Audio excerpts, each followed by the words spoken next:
welcome here on site, on location at Myers Creek. We are here at the Syracuse Inner Harbor. And Syracuse, well, let me say this first and foremost here. Syracuse fans, can I please hear you? We had a week off. Are you excited?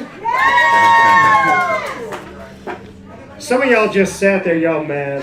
They're so mad. They're like, Steve Angeli isn't here. Season's over. Come on now. Well, Isaac Alford is here, and I am here, Dan Tortora, and we are happy to be here with you from Myers Creek, 720 Rensselaer Street in the Syracuse Inner Harbor. Isaac, how are you? I'm doing great. Beautiful fall afternoon, 70-something degrees in the Q's. Couldn't be any better. Yeah, that's right. It's interesting, though, because I wondered how it was going to be coming out of the bye week, and I saw that in the room here today.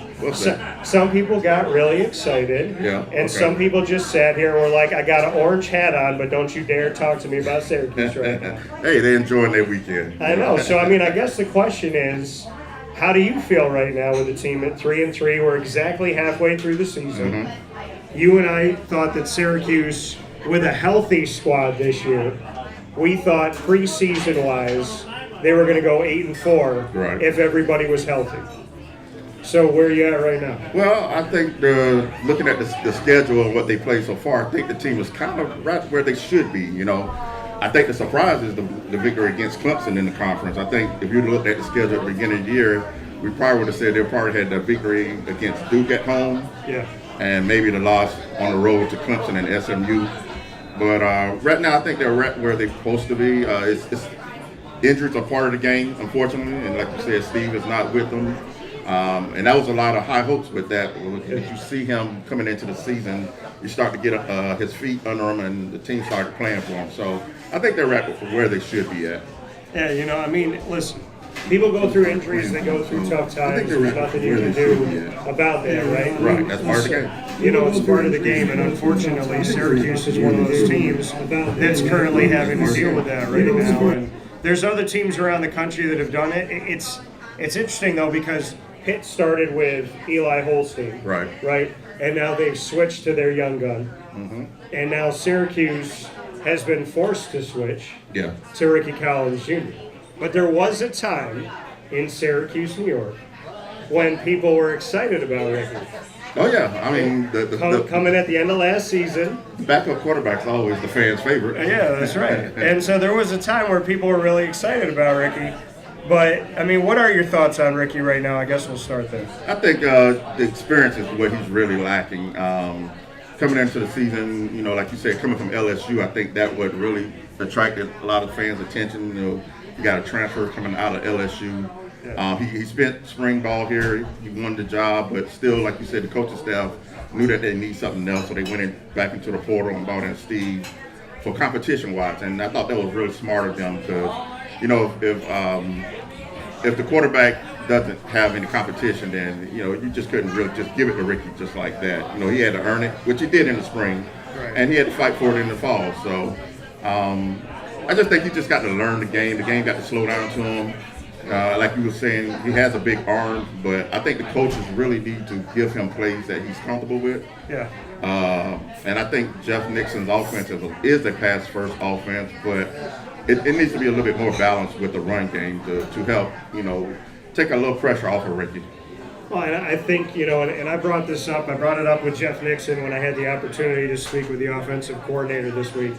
And when Jeff and I spoke, I asked him about that. I said, you know, are you looking to kind of change this up a little bit with Ricky? Maybe look at the RPO and look at that run-pass option. Put you in a situation where we can utilize Ricky's legs. He can roll out of the pocket. He's got two good backs.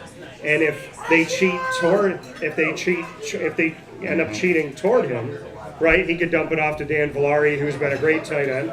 Or he can send the check down to Will Nixon, who's been great with it, and Yasin Willis, another guy that can be utilized. So, to me, we saw that Ricky had some good moments at SMU when he was in that short yardage game.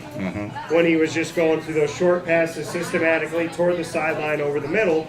So I feel like if he uses his running backs, he uses his legs, he uses the RPO, which is an option to get the defense to cheat toward him or cheat toward the running back, and he uses his tight end, then I think that could be a better offense. I've spoken with a lot of people about this. Everybody seems to be in agreement that could be a good offense for him to at least start to get comfortable. Right.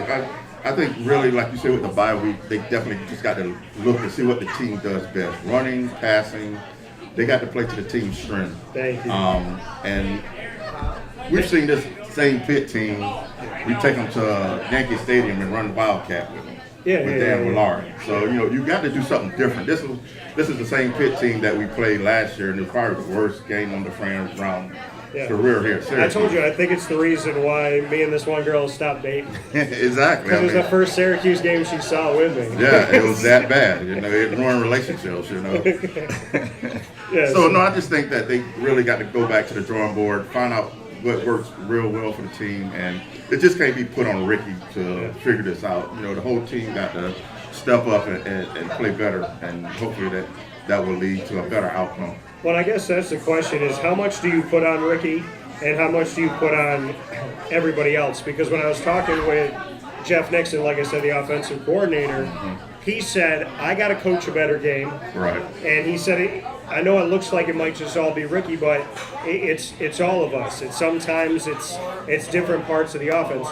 Have you seen moments where the receivers didn't do a good job maybe of getting to the ball, or moments where you thought the running backs could be better, or the offensive line? Like, how are you assessing the rest of the offense right now? As I told you, I think really the offensive line I would like to see get a little bit better on the run game. Yeah. There's times where we ran certain plays where they were getting run from behind by whether it's a defensive end or a linebacker come around the end. But if you say how much I put blame, if I was to have a percentage, I would say I probably put 40% on Ricky, 30% on the offensive play calling, and 30% on the run game. They somehow got to figure it out. It's just not Ricky that's making mistakes, but we talk about Cook. Cook thrown the ball twice in that one game. So Ricky got him the ball, you got to hold on to it. Right. It could be one little spot, and then it could be everybody when they're not concentrating on what they should be doing, taking care of the ball. Yeah, and like you said, you don't take care of the ball. We saw that last night with Miami, who was undefeated at the time, 5-0, going up against Louisville. I warned people that, in my opinion, Louisville could very well be playing for the ACC title. I said that in the preseason, and now they're 5-1. They're 2-1 in the ACC, and Carson Beck threw 4 interceptions in that game against the Louisville Cardinals, and that was at home in Miami, and Louisville was able to take advantage. So you turn the ball over a few times. I'll put it to you like this, and this is what I've seen over time. You can get away with having 1 turnover. You may get away with having 2 turnovers. What you can't get away with is when you have 3 or more. Some coaches say 2 or more. I say 3 or more. And if you're turning the ball over 3 times or more, that's 3 possessions. And you got to remember that, there were I think last night in the game, Louisville didn't score off of the first 2 turnovers they caused. Right. So, but you're still taking a possession away. So you say, well, they didn't score, so what does it really mean? Well, what it means is you just lost the ball for another 2 or 3 minutes. You just lost the ball for another 8 plays. You just lost all this time in the quarter to try and come back. So, when you turn the ball over, that's a dangerous thing. John Tate Cook, the second, I'm sure would tell you that he's got to take care of the football. But, he's trying to do a lot on this team. He's trying to make a lot happen. He told me point blank in fall practice, without even a burp or a hiccup, he said, I want to go pro. That's what I'm here to do. So, he's got to show that he can protect the football. And, that's a good point that you brought up, because that's something that is not on Ricky. Once the ball leaves Ricky's hands and the guy catches it, you got to hold on to that ball. Yeah, and I think even speaking after that game, we talked about Williams, here, wide receiver out of CBA. Yeah. And you could just hear in his voice how much they still support Ricky. They talk about how well he plays in practice. And then taking the point, you got to take it from practice to the game day. Right. But you still heard in the young man's voice how much they still supported Ricky and believed in his ability. But you talking about practice? We're talking about practice, So, but you just got to be able to bring it to the game and execute, and that's the biggest part. Yeah, and like you said, it's not that the guys don't believe in him. There's obviously the conversation of, is everybody in that situation with him? Does everybody believe in Ricky at this point? Or some people getting frustrated? Right. And I think you're going to see that in this game. I think if there are players on this team that are visibly frustrated, I think it's going to show, because you'll see it with teams where guys won't run routes. You'll see guys shake their heads. I mean, there's that one time in recent history where Syracuse had a wide receiver, I'll leave unnamed, who took his helmet off, slammed it on the sideline, and yelled the F word so loud that you and I could hear it in the press box. Right. So, and he transferred out of here. But you know what? I think Fran's done an excellent job with the kids he's recruited. They don't have that kind of attitude and that mentality. Yeah, you don't want to. What was it? A couple of years under Dino? A couple of years ago, there was a couple guys flipping off the camera. Yeah. I think it was a said person you're talking about did that too. So. Yeah. But you get those. It rhymes with Schmaris and Schmavita. So I didn't say that. No, you didn't. The names remain nameless. That's right. So, but they definitely got to stay supportive of each other, and I think that's what the bye week had an opportunity for those guys to get closer as a team. Yeah. And kind of figure it out, get a little bit healthy. Right. It probably came at the right time of the season because again, a sudden injury to the hardest position on the field, to quarterback. Yeah, you're gonna throw somebody right there into the fire, and hopefully they can execute. But then again, you can now have an extra week to prepare yourselves, and like I said, hopefully figure out what you do best and take it from there. Well, yeah, and so I mean, I guess that's the next question is, and I'll answer it after I ask it to you. Go ahead. Was this bye week at the perfect time? You're literally halfway through the season. Yeah. Some teams had their bye week a couple weeks in, 3 weeks in. So in the case of North Carolina, they had bye week, Clemson bye week, which is so weird. Yeah, that's That it was like on an island. So I mean, that's my question to you. The team is 3-3. Mm-hmm. There's 12 games in the regular season. So 6 games in, you're literally at the midpoint, and you get a bye week at the middle of your season after having to switch to a new quarterback. Thoughts on the timing of the bye week? Because obviously you can't control it. It was already made. Yeah. But now that we're going through the season. The schedule just played out perfect in that way. Like you said, you got a half a season to assess yourself. If we would have had Steve still in there, it would probably been a different story, hopefully. But now, like you said, with a major change in your offense like that, now is the time to settle down, go back, look at tape, look at film, seeing what you're doing. And maybe teams are, like we talked about, does Ricky stare down his first option? Does the defense react to that? So maybe we can go back to the tape and look at that and say, okay, we need to change how we call on and execute these plays. So I would say it came at the perfect time. And then you just mentioned, I think they got another bye week coming up later. So yeah, they got a bye week in like almost the middle of November. Yeah, and just put it this way, and you was asking me this before the broadcast, whether it's a time for a change. So let's say this. Give Rick these next couple of games. If you don't see any improvement, we got another bye week coming up. Maybe we go with a change after the second bye week. Yeah, if they were to do that change after that bye week, and I just want to make sure here that I give the exact date to be clear. So Syracuse is home tonight against Pittsburgh, then they're on the road at Georgia Tech. And then they're back home Halloween with North Carolina. And then they're back home on Halloween against North Carolina. Yeah. So if we are to look beyond that for this team, and we're to look at the rest of their schedule, then this is how Syracuse after Halloween will pan out.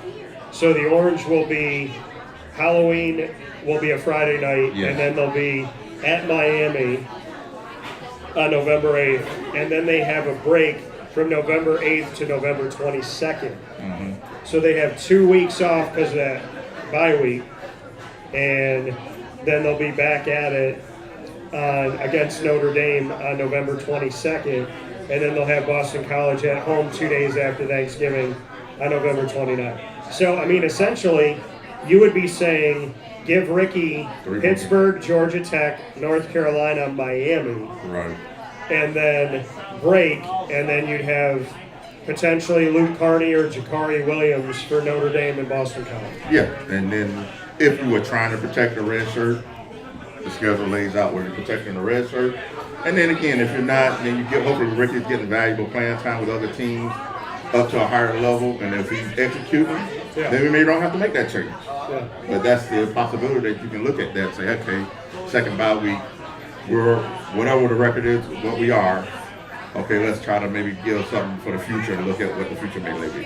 Hopefully, we're still in contention for a bowl, but if not, then yeah. Yeah, I mean, I feel like, and this is where my concern comes in. Mm-hmm. If Ricky goes out in this game and throws 3 interceptions, Okay. I think that the fan base is going to probably almost completely turn on him. Yeah. Because I already feel it in this room. So don't kill the messenger. But, so, I mean, I feel like people are already on that, like, I'm going to jump, Dan. I'm going off the cliff, Isaac. So. If you throw 3 interceptions, okay, Dan, I would say the game's out of touch. Okay, I don't mind you putting in the backup, maybe to play the fourth quarter. All I'm saying is, Joe Flacco's been playing for 18 years. Well, that's what I'm saying. You got to have the experience. But this is my thing, though. Joe Flacco doesn't play on Saturdays, so can he play for Syracuse next week? He's available today. He's available right now, right? Yeah, exactly. And by the way, I backed Joe Flacco as a rookie. Uh-huh. I did that to relative silence. He made the playoffs as a rookie. He won a Super Bowl. And now in his 18th season, he led a comeback for a Cincinnati team that some people thought was going to be dead already. Mm-hmm. So all I'm saying is that 18-year commitment to Joe Flacco has paid off. Yeah. One of the best relationships I ever had in my life. There you go. Is putting that money on Joe Flacco. So if Ricky throws 3 interceptions tonight, I'm going to tell you right now that they're going to have to make a change for next week. And the thing is, everybody talks about Luke Carney. But what about Jakari Williams? He's had more time, right? And I'm not trying to take anything away from Luke Carney, but if you got a multiple interception game where it's on Ricky, I'm not talking about tipped balls. I'm talking like Ricky looks at his receiver, he throws it right to him, and we got 3 interceptions in this game, and they lose to Pittsburgh 40-something to 10. Let's say they lose 40. Let me ask you this. Is it fair for Ricky if he does throw 3 interceptions when Kyle threw how many last year? How many Kyle threw? Like 4? Kyle against Pittsburgh? Yeah, that's a tough game. Kyle threw 16 interceptions against Pittsburgh. So that's what I'm saying. Is this defense realistic? I'm just saying. Because after Syracuse lost to Pittsburgh, I was single again. Yeah, that's true. And you know what she said to me? She said, "You got any more hats in your bag that you can switch out your hat that you're wearing right now?" No.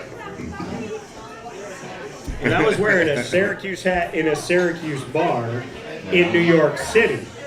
And the Syracuse fans, they started leaving. Not in New York City. Oh, they went home. Not in New York City. They said it was because of traffic. I knew why they went. I stayed there till the bitter end, and I enjoyed my food. Good for you. I ate the food was good. The burger was pretty good. By the way, speaking of burgers. Yeah, I'm watching you eat. Isaac and I got, that's why I was wondering why you weren't pulling your burger by you. Yeah. So Isaac and I got the burger here. We both got the burger with the fries. Zoom in on that camera. Good job, camera. So we're at Myers Creek. The food is awesome here at Myers Creek. I have had the Albuquerque turkey. Mm-hmm. I've had the burger. I've had the fries a lot of times. I want to give a shout out to Myers Creek. Make sure you take care of your server. Yeah. Take care of your bartender. It's not their fault that Syracuse is 3-3. Exactly. So be good to them. Be right. I'm happy people showed up, though. I'm hoping people show up. It's a great crowd here at Myers Creek. I appreciate everybody in Central and Upstate New York. This is my city, and so I love this city. This is your city that this has become your second city. Exactly. Coming from South Carolina, you've been here long enough. This city is your city, and so to all the people that were out yelling and screaming today in the city, I hope you came to Myers Creek to get some sustenance. Yeah. And I hope people are going to the Dome. Exactly. So we talked a lot already about the offense. Let's flip it and see what do you think on the defensive side of the ball we got to do to maybe try to bring out a victory today? They got to be the ones that get some takeaways. Yeah. You know, I've talked to you about the uptick of Demetrius Samuel Jr. getting more under his belt. Chris Pio getting more under his belt, right? Right. So I want to see a takeaway. I want to see Deuce Chestnut knows, I mean, and again, he's playing out of position. He should be a corner. Mm-hmm. I will say that over and over again. I talked to defensive coordinator Elijah Robinson about it. I said, what are your thoughts? He said, I think he's going to be a safety in the NFL, so we're keeping him at safety now. I disagree respectfully with Elijah Robinson on that. But, I mean, this is what I think Deuce should do.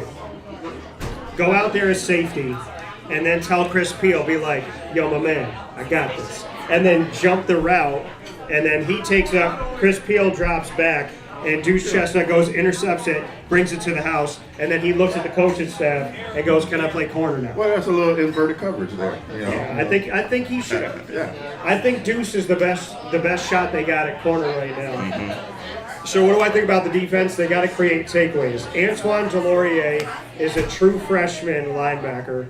He hails from Canada. He went to prep school in Alabama? Georgia. My bad. Mm-hmm. So he went to prep school down in Georgia. I should know that. I just talked to him a couple days ago.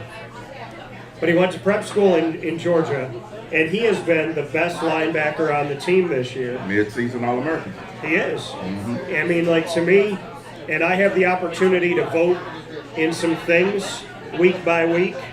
Can I see your voter's card? And I voted for Antoine Delorier. I want to see your voter's card. Well, you can see my voter's card. I know I voted for him. So, I'm just saying. Yeah, no, I agree with you. And They got to get some take. So, Delorier, other guys got to step up at linebacker with him. Mm-hmm. I need to see Derek McDonald. I need to see Anwar Sparrow. I need to see guys going to work. As far as quarterbacks go, they got to be able to stick with these wide receivers. Yeah. These young guys, Chris Pio and Demetrius Samuel Jr., have been tested by quarterbacks all season long because they're rookies. Mm-hmm. They're true freshmen. They need to show me that halfway through the season, they've learned something, they've grown. You need to show me that what you took away from your film in the first 6 weeks, that when a quarterback tries you, because you will get tried today, right. that you're going to be able to jump the route, make a good play on the ball. So, Antoine Delorier, be yourself. Other linebackers, step up. Chris Pio, Demetrius Samuel Jr., show me what you look like elevating on the island. And for goodness sakes, because everything I just said doesn't matter unless this happens, defensive linemen, if you don't create pressure, there's going to be too much time, and too much time to a good corner or a good linebacker is still going to make it look like they don't know what they're doing. So this defensive line, you got to attack David Reese. You got to get home. David Amapariola's got to get home. Say that again? Amapariola. Oh, okay. You know his first name is not David though. Right. Mm-hmm. It's Olamawade Milade. His middle name is David. Okay. And his last name is Amapariola. So I'm going to say this right now. If the Davids don't get involved, if this defensive line does not harass and get through the Pittsburgh offensive line, then everything I said about the linebackers and the corners doesn't mean anything, because once you give a quarterback enough time, somebody's going to be open. Yeah, and this is the challenge, though. I like with the Pitt quarterback. He's not on, even though he's a young guy, the game I watched him against Florida State, he's good with his legs. He gets out of the pocket. He can scramble. And he's a great passer. You know, Pitt is going to be a good challenge for this team defense tonight. Now, my question is does the defense get more aggressive? You know, that's one thing. Like you said, really, the defensive line is not really getting home. So do you bring more pressure with linebackers? You bring rushing 5. But you're going to have to cover Pitt receivers because... You got an extra DB, put one on the edge. Well, yeah. I mean, like I said, you're going to have to bring more than what you're bringing. Bringing 4 might not make it. You're going to have to bring that extra 5th guy every once in a while. But you're just definitely going to have to not sit back in a zone, because have we seen that too many? How many times have we seen 3rd and 2 and we got a guy that's 7 yards off the line of scrimmage? Yeah. So for what reason? Yeah, for what reason? Yeah, you got to play a little tighter coverage. Challenge them. If they're going to throw the ball over your head and win, then let them throw the ball over your head and win. But you just can't get underneath stuff and let the guy get a first down without challenging. So, but no, I think one of the other things that you said was tackling. Definitely you got to come with the tackle and wrap up. Yeah. How many times we've seen this year where it could be running back coming through a hole and you got a safety coming down, puts a body on him but doesn't wrap up, and the guy gets loose and takes it to the house. Right. So you definitely got to tackle better and work on the little fundamentals like that. But takeaways definitely will be a key to this game too.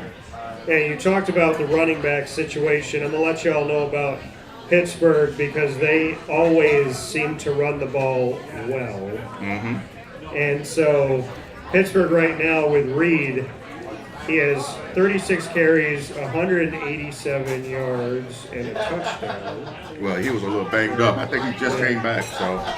But that's still impressive, the numbers that he does have. Yeah, because if we go back and look at his game log, he was only available for Duquesne, for Central Michigan, West Virginia, and then he was gone for about a month. Right. From September 13th against West Virginia in a 31-24 overtime loss. He was not available until last week, which was last Saturday, October 11th, when Pittsburgh knocked Florida State out of the top 25 by beating them in Tallahassee 34-31. In that game, he had 12 carries for 45 yards, but he had 8 receptions for 155 yards, 2 touchdowns. That's the other part of Desmond Reed, is because when you think about Desmond Reed and you say, well, what is he?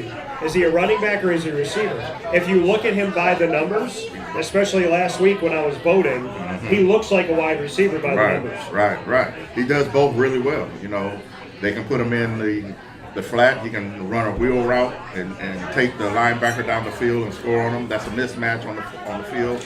And then, like you said, he's a dynamic runner in the backfield. So he does both really, really well. So that definitely has to be a key to the defense to make sure, not say you're going to stop him, but try to contain him a little bit. Well, you think about it. He had 13 carries and he had 8 catches in the last game. So that means he was involved with at least 21 plays, but obviously more if they threw more his way. Right. So he's involved in over 20 plays. I don't know if Syracuse had 20 plays against SMU. Yeah. You know what I mean? So when you look at Desmond Reed, the offense runs through him, and I'm telling you today, I think he's going to break at least 1, if not 2. He might have a rushing touchdown and a receiving touchdown where he just breaks it open. And he's the guy you got to key in on. His number is 0, but that's the last thing that he puts up on the board. That's the only 0. That's the only 0 you're going to see from Desmond Reed, which is ironic. But yeah, I mean, he's a hell of a player.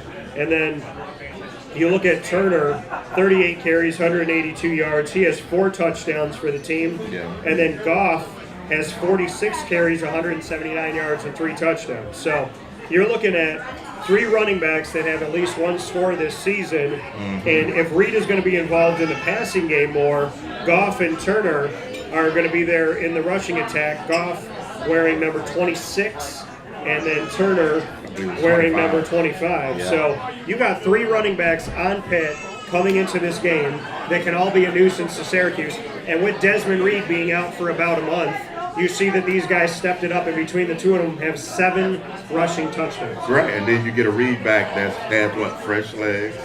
Now he's ready to get back into the offense, and he adds another dynamic player that you definitely got to work on and watch out for. These fries are so damn good. Oh, they are. I'm trying to stay away. But they're so good. They just if I'm crunching in your ear, folks. No, you're good. You're good.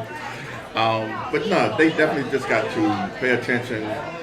Another player on the stat sheet I want you to look at was tight end, because it seems like every year Pitt comes in with a decent tight end, whether it's a blocking tight end or a receiving guy that comes out and just gives any team kind of any trouble on the field. So that's another dynamic for this team.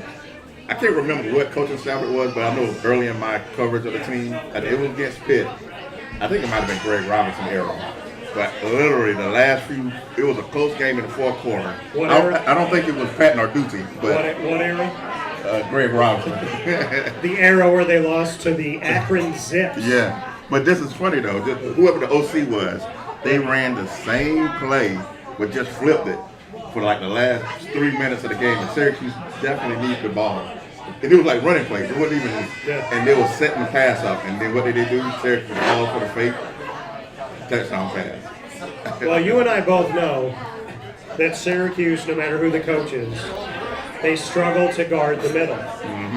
For whatever reason, the middle of the field they leave wide open. That's a tight end's favorite place to eat. Speaking of eating, man, these fries. I'm just saying. Oh, So good. Jesus. Myers Creek, thank you so much for all you do. Isaac and I are here with Tortora and Alford, a product of Wake Up Call, on-site on location. Wake Up Call game day here at Myers Creek. We're here at the Syracuse Inner Harbor on 720 Van Rensselaer Street in Syracuse, New York. We also empower you and ask you to go out to the wonderful Myers Creek in the countryside on 33 Rippleton Road, where it all began in Cazenovia, New York. And the views are incredible. I absolutely love being out there. If and when I ever got married again, you might see me sneak out there, take some pictures at least. Oh, okay. I'm just saying. So, just saying.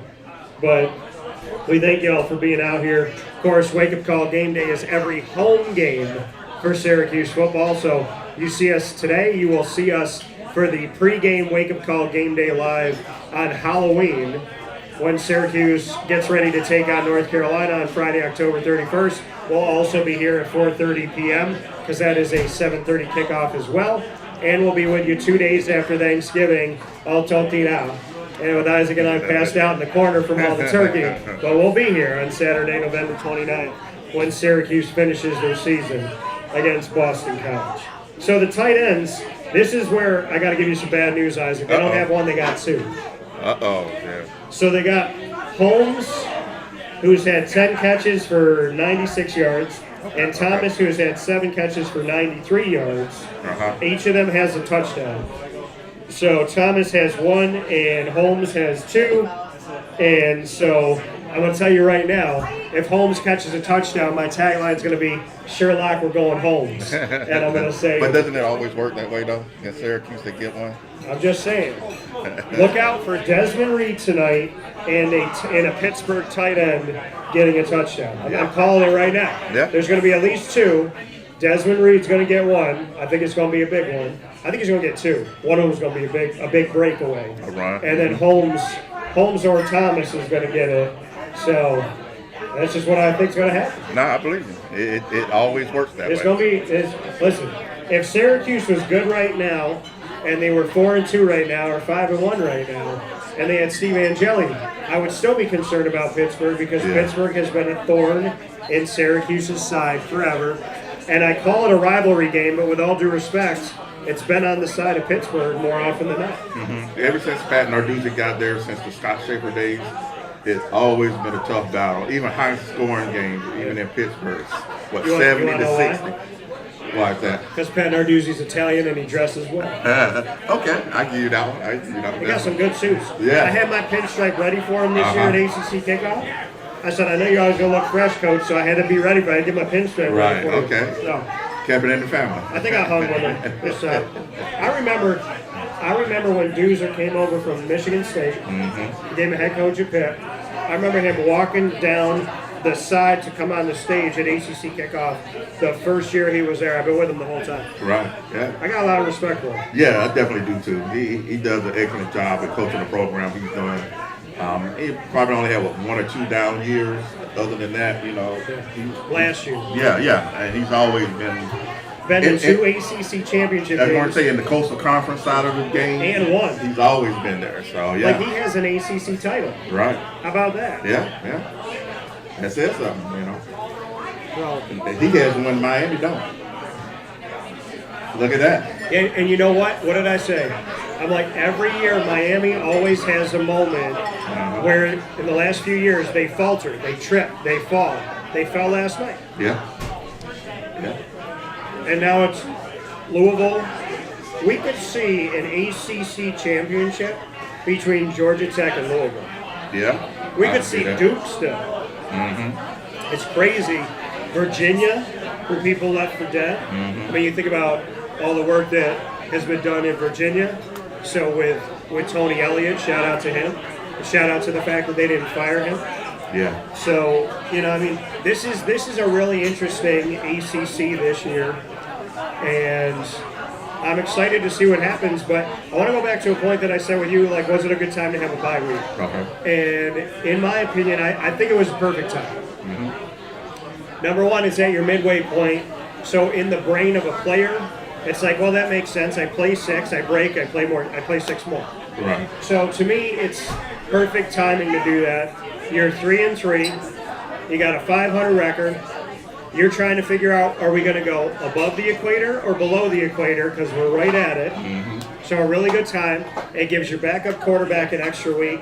And your backup quarterback played Duke, who's in the top 6 in the ACC. SMU, who's in the top 6 in the ACC. So, people walked into that game saying, well, Duke's a basketball school. Obviously, they haven't paid attention to the last 5 or 6 years. Right. And then SMU's a really good team. So, with all due respect, Syracuse lost to 2 teams that are still in the hunt for an ACC title this year. Right. And Ricky needed to have a break. Pittsburgh's 2-1. Pittsburgh's above Syracuse in the standings as well. So, I think it was a good time. I think it's a good time to regroup. It gives Ricky more time to look at things. Mm-hmm. My thing with Ricky, and I haven't figured this out yet with his personality, but when he comes up to do interviews, he kind of just looks like he just woke up from a nap. And he comes in and he just kind of looks like, he's not walking in there with that command yet. Right. And I want to feel that from him, and I want that for him. And by the way, Ricky, if you hear this or you heard anything else I said, I have not. I'm one of the media people, so are you, that has not yet said, Ricky, get out of here. No. You know what I mean? He's started 2 games in 3 years in 2.5 years in college. 3 games in 2.5 years. Okay? So I asked you, this is his 3rd, right? Because it was Duke, SMU, and now. Because he came in against Clemson. Right. So this is his 3rd start in his 2.5 years in college football.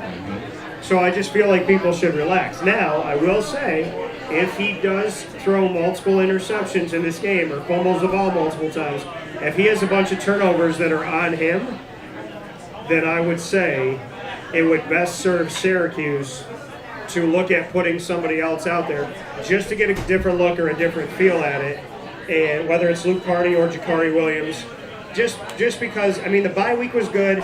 It gives Ricky more time. Let's see how Ricky responds. But if Ricky doesn't move the ball and he's got a lot of turnovers, if it's a close game, you keep him going. But right. If he's got a ton of blunders now, you look at a team at 3-4 and you're trying to salvage getting to a bowl game, at that point I feel like you would have to make a change. Right. And I'm not wishing that on him. No, I hear what you're saying. But everybody and their mother's trying to throw him in the garbage. Right. They've been trying to do that since August 1st or whatever. So, I think Ricky, you deserve the time and you deserve the chance. But, show me that you lock in right now. You know what? But I'm going to say a name that some Syracuse fans might remember around these parts. Lenore Sellers. Remember that guy?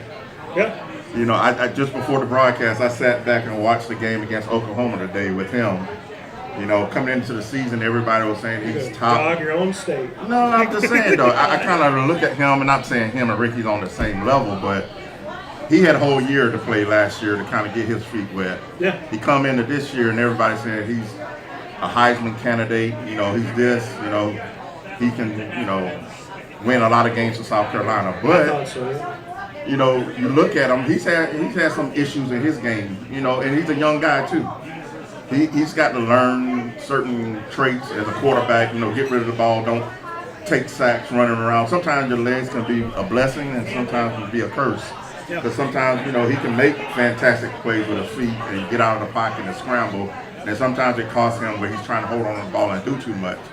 Not saying that's what Ricky's doing, but again, it's just more part of one guy's had a whole season and a half to kind of get used to college football and still trying to figure it out. And now you got Ricky, like you say, 3rd game, and people's already given up on him. So I think you just got to give him time. In the end, like you said, I'm not against giving somebody else an opportunity to go out there, like you say, change your pace too. So, no, I definitely think that, and I can understand your point, and I second it. I think 3 starts in 2.5 years give the guy some time. Right. I'm just saying if the wheels completely fall off of this thing, Right. then we would have to potentially look at making a move here. But ultimately, I think there was something interesting that Jeff Nixon said to me this week. And what he said to me was, it's a coincidence that the offense stopped moving when we had a different quarterback come in. Right. And I don't buy that. Because you got the same offensive line, same tight end, same wide receivers, and same running backs, and your team's healthy.